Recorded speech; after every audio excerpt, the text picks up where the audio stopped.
নমস্কার, আমি নীলাক্ষী আর আমার আহারে আপনাদের সবাইকে স্বাগত। ইলিশের লেজা নিয়ে খুব সমস্যা, কেউ খেতে চায় না। তাই ভাবলাম লেজা ভর্তার তো অনেক নামডাক শুনেছি, তো সেটাই একবার বানিয়ে দেখি কেমন লাগে। প্রথমে ইলিশের দুটো লেজা নিয়ে নিয়েছি, এরপর পরিমাণ মতো হলুদ আর লবণ দিয়ে ভালো করে এগুলো মেখে নেব।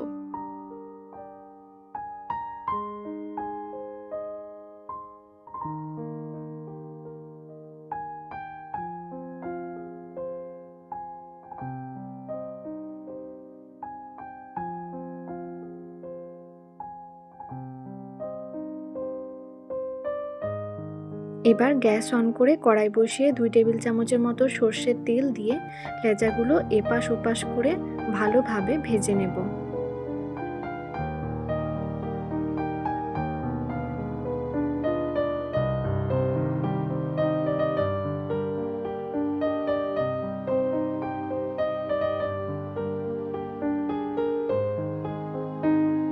ভাজা হয়ে গেছে, এবার এগুলো একটা প্লেটের মধ্যে তুলে নেব।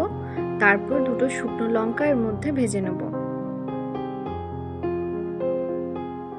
লঙ্কাটা আপনারা আপনাদের ইচ্ছে অনুযায়ী দেবেন।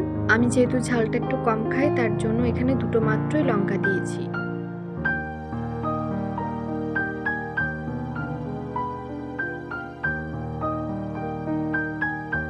ইলিশ ভাজার তেলটাও একটু এর মধ্যে দিয়ে দিলাম।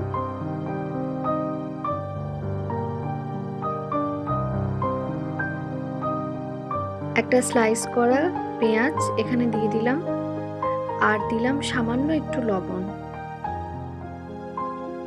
এরপর লঙ্কা আর পেঁয়াজগুলো একসাথে ভালো করে মেখে নেব। তারপর কাঁটাগুলো আস্তে আস্তে সময় নিয়ে বেছে নেব।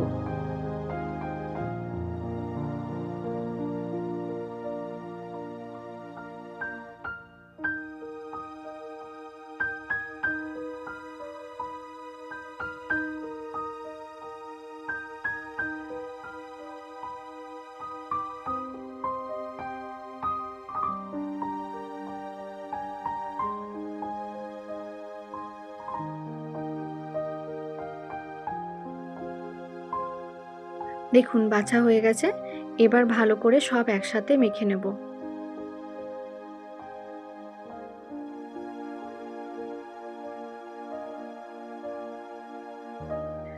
কাঁটাগুলো বাছার সময় খুবই অধৈর্য লাগছিল, কিন্তু বিশ্বাস করুন এই ইলিশের ভর্তা দিয়ে একটু ভাত মুখে নেওয়ার পরে দেখলাম এতক্ষণ ধরে বাছাটা যেন সার্থক হলো।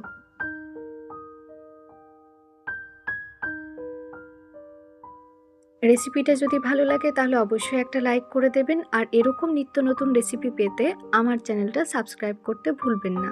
পাশে থাকা বেল আইকনটিও প্রেস করে দেবেন, যাতে সবার আগে আমার ভিডিও আপনার কাছে পৌঁছে যায়।